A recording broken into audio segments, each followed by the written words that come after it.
Министерство иностранных дел Украины выразило протест в связи с судом над крымскими татарами в Ростове-на-Дону. В ведомстве призвали мировое сообщество усилить политическое и дипломатическое давление на Россию. А сам суд назвали очередным фарсом.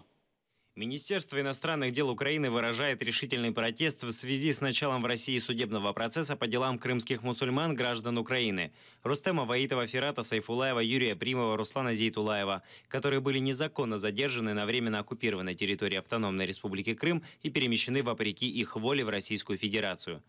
На фоне незаконного запрета деятельности Меджлиса крымско-татарского народа рассматриваем такие действия российской власти, как дополнительное свидетельство политических репрессий, системно применяющихся оккупантами против наших соотечественников. Все обстоятельства этого дела указывают на то, что судебный процесс, который начался 1 июня в Ростове-на-Дону в Северокавказском окружном военном суде, станет очередным демонстративным судилищем над незаконно удерживаемыми украинцами. Требуем от Российской Федерации немедленно прекратить этот очевидный фарс и освободить всех граждан Украины, которые незаконно удерживаются на территории России.